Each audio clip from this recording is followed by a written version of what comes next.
Halo semua, kembali lagi di channel Bochnime. Sebelum kita mulai, klik tombol subscribe dan aktifkan notifikasinya supaya kalian tidak ketinggalan info dan teori terbaru mengenai One Piece. Sekarang lanjut ke pembahasan. Kali ini Mimin Bochnime melanjutkan scene selanjutnya. Scenes menunjukkan kekacauan yang tengah berlangsung di Pulau Karibari. Seperti yang pernah dibahas, awalnya terjadi bentrokan antara Cross Guild dan Angkatan Laut yang dipimpin oleh Ryogugyo. Ketika Ryogugyo mulai terpojok, Fujitora datang untuk membantu, mengambil alih pertarungan melawan Mihawk agar Ryogugyo memiliki waktu untuk memulihkan diri menggunakan tumbuhan penyembuh dari kekuatan Mori-Mori. Sementara pertempuran berlangsung, salah satu organisasi dunia bawah datang ke sana untuk membantu pihak Cross Guild, sebab Buggy telah menghubungi semua aliansi mereka untuk datang ke sana. Bahkan, Buggy juga memakai jaringan khusus dunia bawah untuk memanggil semua kelompok di luar aliansi mereka yang mau mendapat bayaran untuk datang ke sana juga. Jadi, walau sekarang yang datang baru satu, tapi seiring berjalannya waktu, akan semakin banyak kelompok dari dunia bawah yang berkumpul di Pulau Karibari dengan tujuan untuk bertempur melawan pasukan besar Angkatan Laut. Organisasi yang baru datang ini pun mulai beraksi di sana. Sebagian dari anggota mereka turun dari kapal untuk memasuki pulau, sedangkan sebagian lain tetap di kapal dan saling tembak dengan kapal-kapal marinir. Sang pemimpin dari organisasi ini pun ikut bersama anak-anak buahnya yang turun ke pulau, sehingga dia terlibat bentrok dengan Vice Admiral Stainless. Tak jauh dari sana, ada krokodil yang sedang menghadapi beberapa Vice Admiral sekaligus. Sebenarnya, krokodil mengincar Ryogugyo yang sedang memulihkan diri, tapi para Vice Admiral yang melihat pergerakannya tidak bisa membiarkan hal itu terjadi. Mereka pun menghalanginya sehingga terjadi pertarungan yang cukup menarik. Meski jumlah para Vice Admiral tersebut lebih banyak, tentu krokodil mampu untuk unggul. Krokodil memakai berbagai serangan pasir yang dikombinasikan dengan Busoshoku Haki. Kemudian, bagian tengah pulau juga disorot. Disinilah pertarungan paling seru terjadi antara Mihawk melawan Fujitora. Sang Admiral itu melompat tinggi,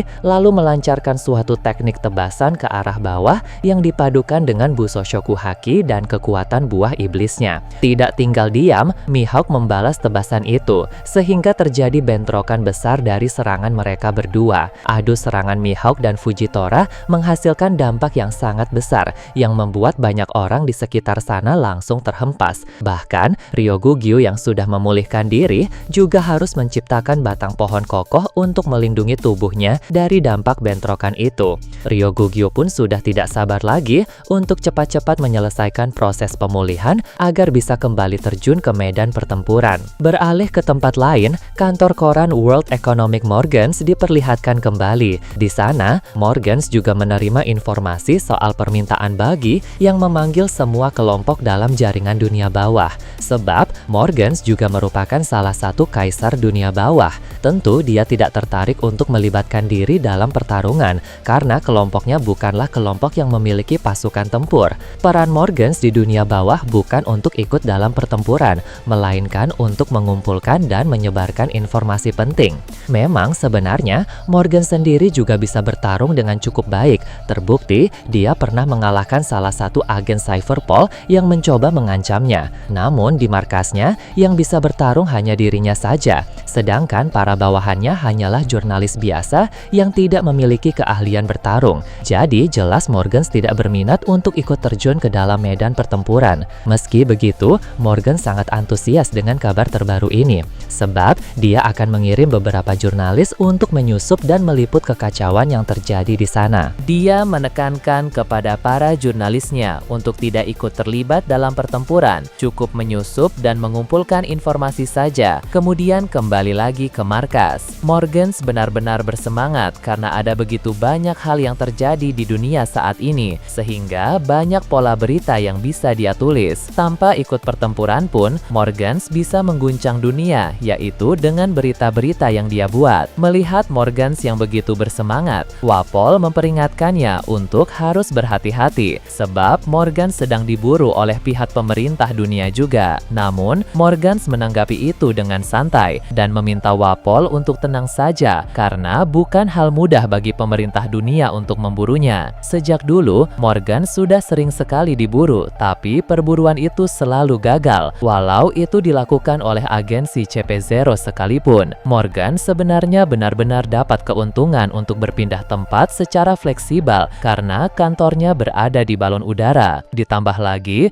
dia juga punya banyak sekali informan yang bisa memberi laporan jika mereka melihat pergerakan dari pihak pemerintah dunia, sehingga Morgans dapat menghindari tempat-tempat yang berbahaya. Perlu diingat bahwa informan Morgans bukan hanya jurnalis saja, tapi di kalangan bajak laut, angkatan laut, bahkan pemerintah dunia juga ada informan Morgans yang tersebar di sana. Jadi, Morgans pun selalu selangkah lebih maju daripada yang lain, karena setiap pergerakan para bajak laut, angkatan laut, dan pemerintah dunia selalu bisa diketahui oleh Morgans terlebih dahulu. Berpindah ke Pulau Hachinosu, keadaan di sana juga masih kacau akibat perang besar yang terjadi. Sebelumnya, Koby sudah terlihat menyelamatkan Puding lagi. Kemudian, dia akan membawanya ke tempat aman agar tidak terluka akibat kekacauan yang terjadi saat ini. Puding pun sudah mengungkapkan kepada Koby bahwa dia adalah anak dari Big Mom, dan sebentar lagi Katakuri beserta anak-anak Big Mom yang lain pasti akan datang untuk menyelamatkannya. Di lautan yang jauh dari sana, benar saja terlihat ada kapal Queen Mama Chanter yang sedang berlayar di lautan. Saat ini, kelompok bajak laut Big Mom itu dipimpin oleh Katakuri. Mereka sedang menuju ke Pulau Hachinosu untuk pergi menyelamatkan Puding. Katakuri berkata kepada saudara-saudaranya bahwa tujuan mereka ke sana adalah untuk menyelamatkan Puding.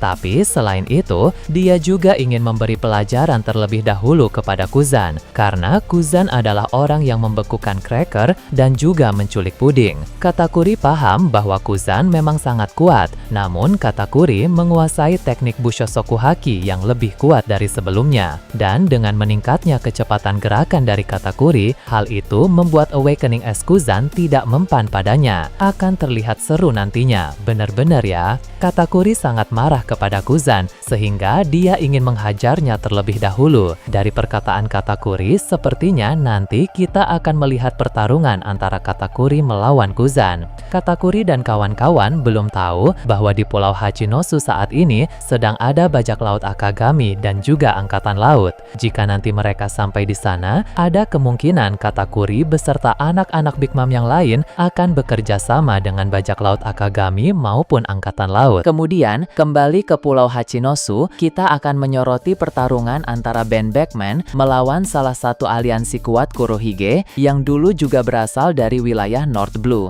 Dia berasal dari tempat yang sama seperti Ben Beckman. Keduanya sudah memiliki nama besar di wilayah itu, bahkan sebelum mereka menjadi bajak laut seperti sekarang. Orang ini pun senang bisa bertarung melawan Ben Beckman di Pulau Hachinosu karena dia menganggap duel ini sebagai ajang pembuktian siapa yang lebih kuat. Namun, Ben Beckman hanya santai menanggapi sikap kompetitifnya itu karena Ben Beckman tahu bahwa ini akan menjadi pertarungan yang mudah. Dalam pertarungan yang baru berlangsung beberapa waktu itu, Ben Beckman berhasil mengungguli aliansi Kurohige tersebut. Berbagai serangan yang bajak laut itu lancarkan tak ada yang efektif terhadap Ben Beckman karena selalu bisa dihindari ataupun bisa ditangkis. Sedangkan untuk serangan-serangan dari Ben Beckman benar-benar membuat bajak laut itu terpojok. Di tengah rasa frustrasi dalam duel tersebut, aliansi Kurohige itu pun berniat melancarkan serangan besar, walau itu sangat beresiko. Mengapa beresiko? Karena tenaganya akan sangat terkuras dalam melakukan serangan ini. Jadi, apabila serangan ini gagal, maka dapat dipastikan bahwa dia akan langsung kalah. Orang ini pun mulai mengambil ancang-ancang untuk melancarkan serangan besar tersebut. Sementara itu, di tempat lain di Pulau Hachinosu, ada Kizaru yang membantu Vice Admiral Momosagi dan Tokikake. Mengapa Kizaru membantu mereka berdua? Karena Momosagi dan Tokikake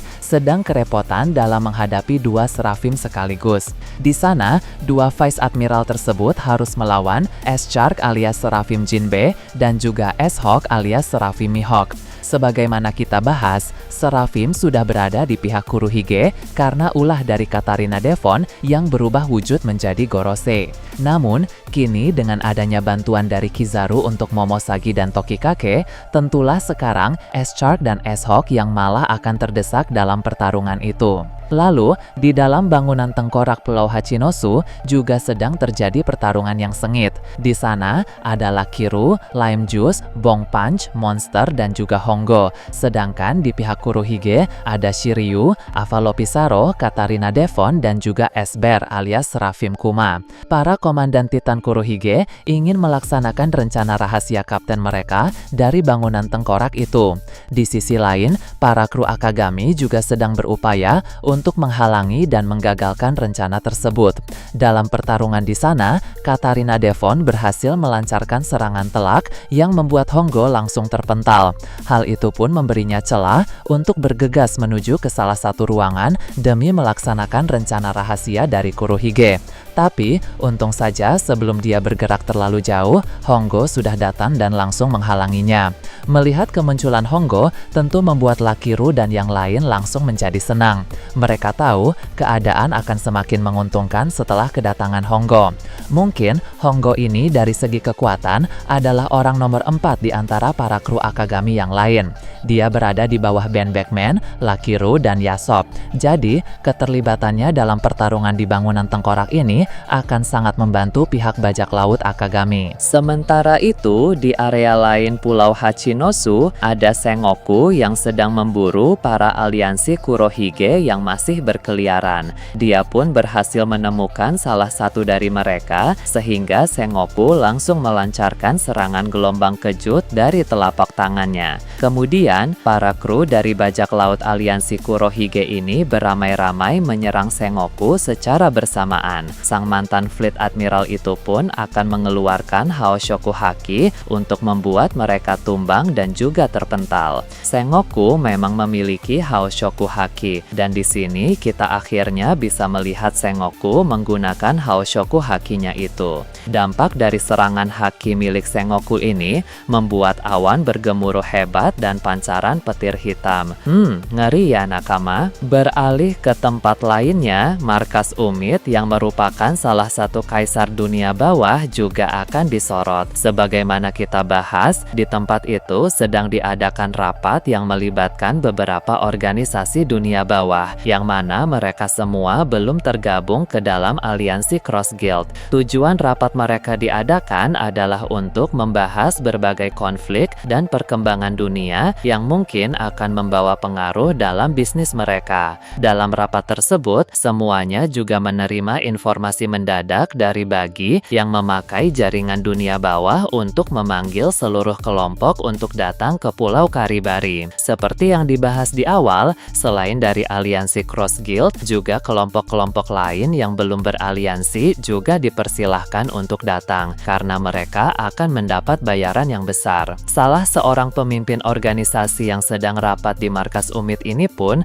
bilang bahwa dia akan pergi ke Pulau Karibari, walau dia belum tahu apakah akan tiba di sana tepat waktu atau tidak. Belum jelas apakah tujuannya hanya uang atau dia berniat bergabung dengan kelompok Cross Guild. Dia lalu bertanya kepada para pemimpin yang lain apakah mereka juga akan ikut atau tidak. Pemimpin yang lain memiliki pendapat masing-masing. Ada yang berminat untuk mendapatkan uang, ada yang berminat mendapatkan posisi di Cross Guild, dan ada pula yang tidak minat sama sekali karena mereka sudah berniat bergabung dengan kelompok Yonko yang lain. Kemudian, kita berpindah ke Pulau Elbaf. Di sana ada 3 raksasa kuat dari berbagai desa yang datang ke dunia matahari. Mereka awalnya membantu Frankie dan Bonnie melawan Kiliham, tapi sekarang mereka terpaksa harus bertarung melawan Sen karena Sen memutuskan untuk ikut campur dalam pertarungan di sana.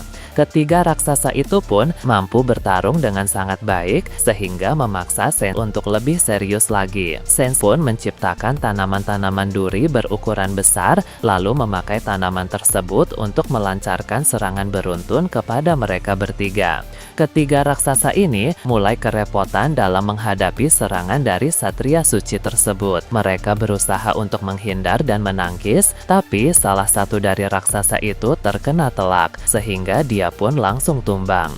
Kekalahan dari raksasa tersebut tentu akan membawa dampak buruk bagi kedua rekannya di sana.